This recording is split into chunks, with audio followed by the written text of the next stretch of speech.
All right, Sven. Can you hear me now? So sorry about that. Can you give me a thumbs up?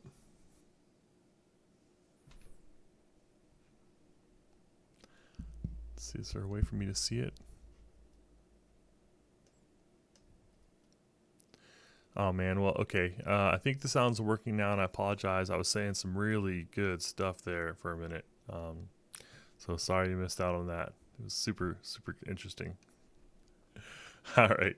So we'll start over at the top here. So given an array of numbers, we're going to write a function to move all zeros. Awesome, Sven. Thank you. We're going to move all the zeros to the end while maintaining the relative order. The trick here is they gave us some guidance.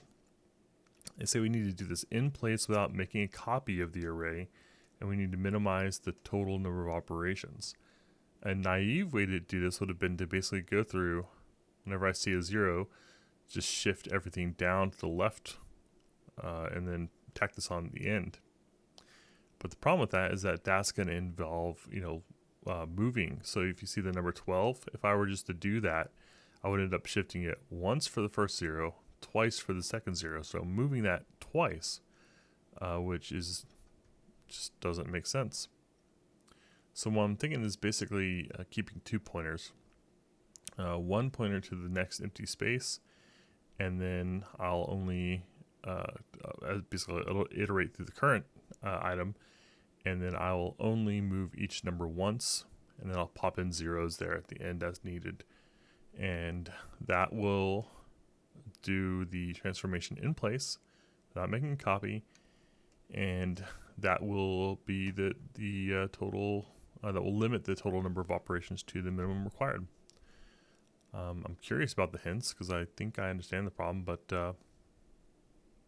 yeah, we'll save that for later in case I'm wrong, which happens often.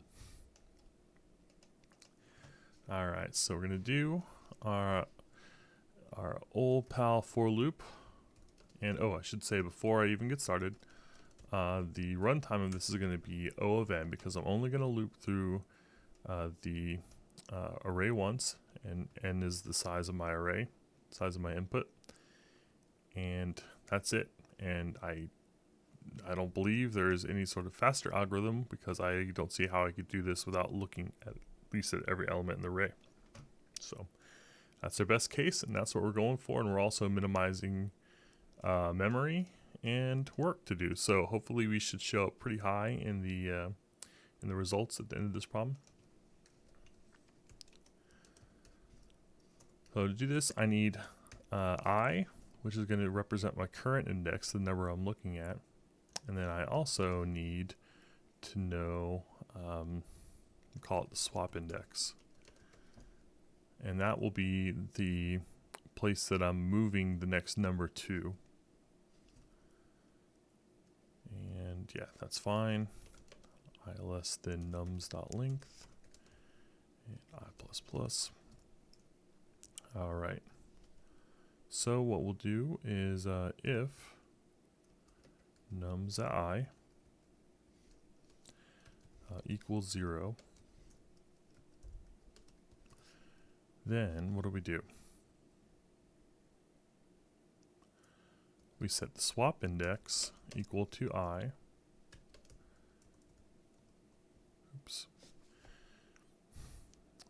And then what? So in this first case, I'm setting swap index to 0. And then what I want to do is basically go on to the next number. So else, now I'm at the 1. I need to say if the swap index should never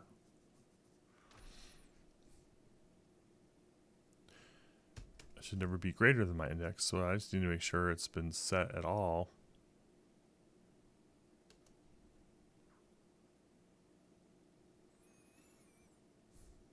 Yeah, that's fine.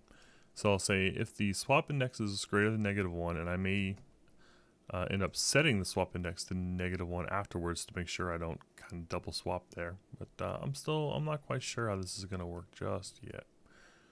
In fact, think this is going to be a problem. I think I made a mistake on my logic, but we'll follow it out and see. All right. So, if my swap index has been set,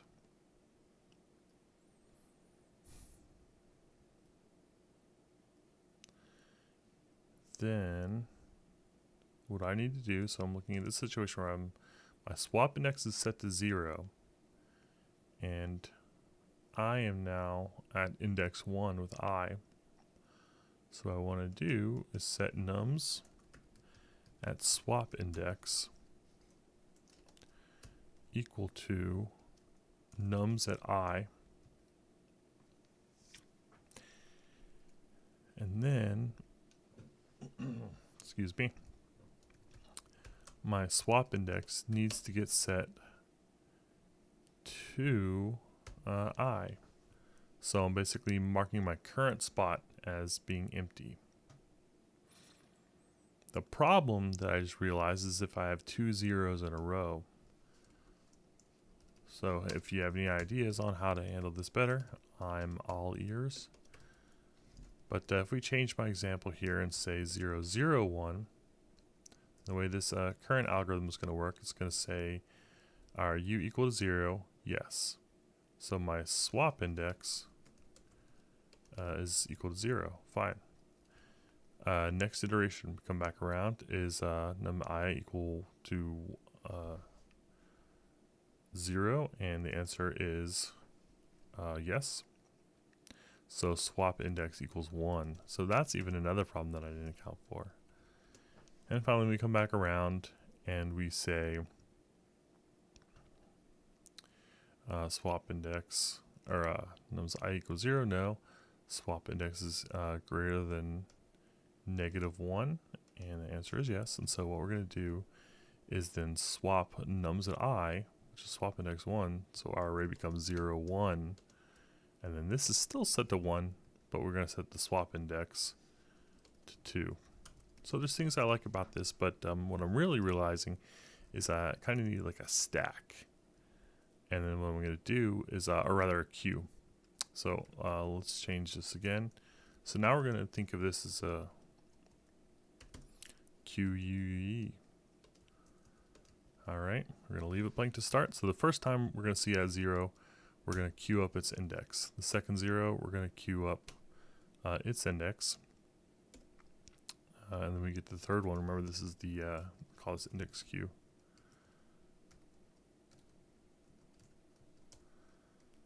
Then we're going to get to the 1. And then instead of queuing up the 1, what I'm going to do is take the 0 off and move the 1 there. And then I know next time I get to another non-zero number, I'm going to take the next item in line and just kind of move through it like a grocery queue. So I think that's pretty good. So say const index queue. And this is even, I think this is going to be an easier solution. Now it does involve more memory, which is fine. I'm sure there's some sort of like solution more like this that we probably could come up without having the queue. So worst case scenario, we are increasing the memory size of this to n. So it scales linearly with our input size. And that's if it's all zeros, we'll end up taking up the full amount of room, which stinks. But technically it's not a copy of the array, kinda. It might coincidentally end up being that way if it's all zeros, but I'm willing to let that one slide. So the runtime, still O of n, although this solution is definitely not as quick. It's doing more work. And the memory footprint is also linear with my data. All right, so now I don't need the swap index. And I will still loop through every item in this list. And if that item is 0, then I will take my index queue and I'll push my index. All right. And then if it's not 0, what I will do is I will set nums at index q dot shift.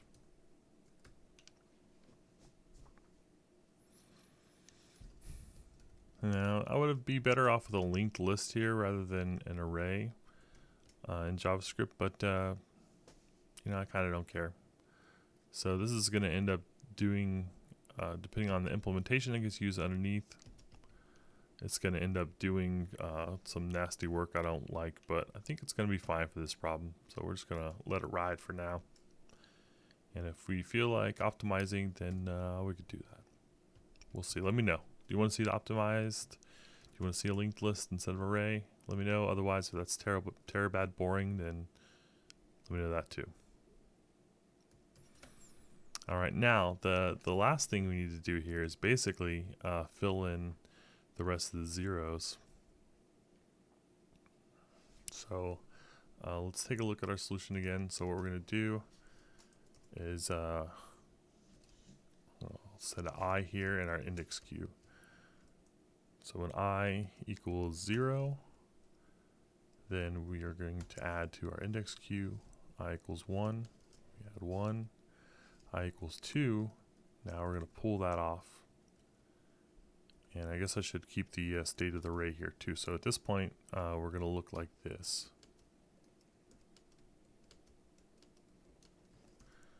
Okay, when I equals 3, that's this guy. We're going to add another one here.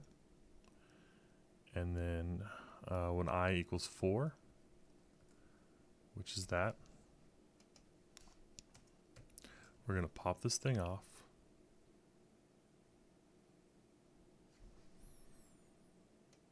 Yeah, I see here. So I never did update this value when I moved it. Ooh. Does that mean that whenever I move a number, I need to push its empty spot? I believe that it does.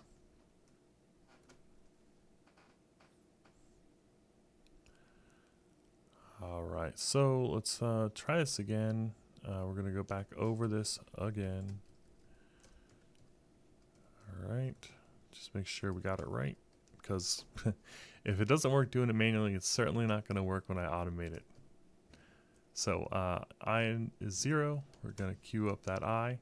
When I is 1, we're going to queue up that 1. And now when the index I is 2, we take the 0 off. And this is the first change we've made to the array, and we move our 1 here. Now, notice that it's still 1 here, but this is a dead number. So what I'm going to do is now queue up my current index. All right. Well, now we'll continue on.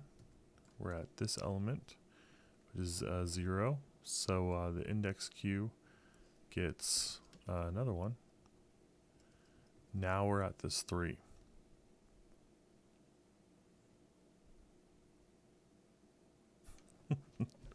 Why am I having a hard time with this? All right, so 0, 1, 2, 3. We're updating this to 4. Our number is a 3. The next spot in line is index 1. So the 3 goes here. Okay, and we're leaving this here. All right, and then we're going to increment the index to 5. Oh, and I pop this. I shift that off. Index goes to 5, so this is our last element in the list. It's a 12, it's not 0. So what we're going to do is pop that into index 3. So 0, 1. Oh no, sorry, I popped the 2 off. 0, 1, 2, so 12. So now we're at the end.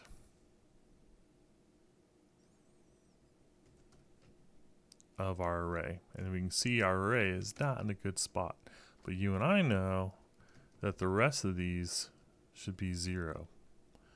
So we just moved our last element. So when that happens, I think we need a second loop to basically go and zero out the rest of these. But I could, instead of doing that, I could also just set them whenever I move. So whenever I do this, I just go ahead and pre-fill a 0 there.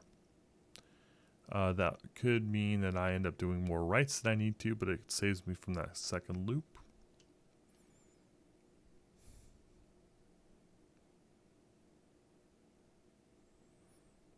I don't know. I'm feeling okay with that right now. So when I get that number, hey, wait, what was I doing here? Numbers at shift equals. There we go. Nums at I, and then we'll go ahead and set nums at I equals 0. And then we don't have to do anything else. All right. So what are the chances of this working on the first run? You want to give me some odds?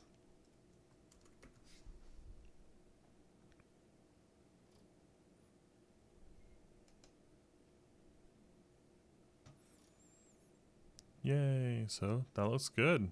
What were the odds? Let's try our custom use case we talked about here where there were 2 zeros. Kind of exposed the problem.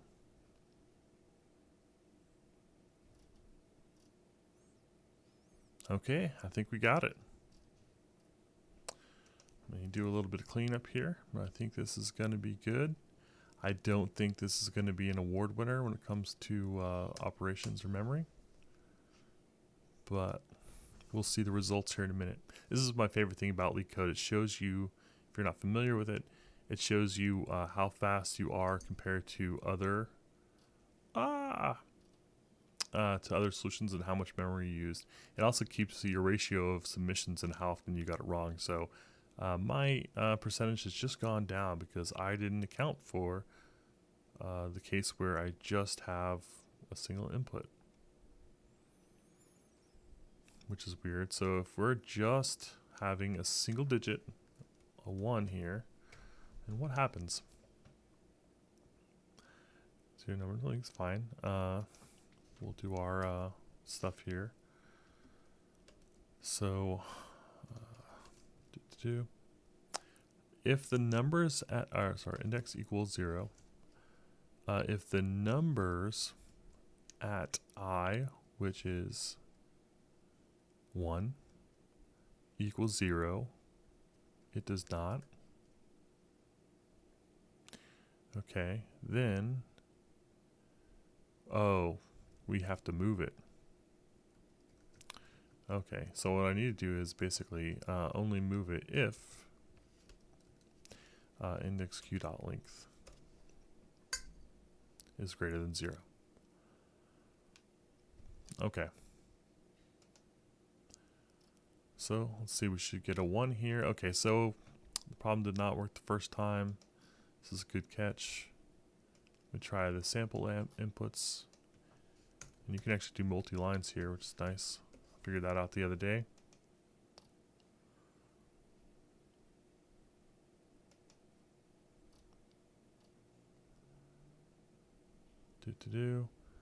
So my answer was 1. Yeah, all the answers look good. I don't know why this is still showing up. It's because when I submitted, and this is the run code status. Okay.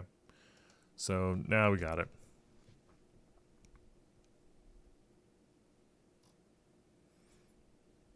Okay.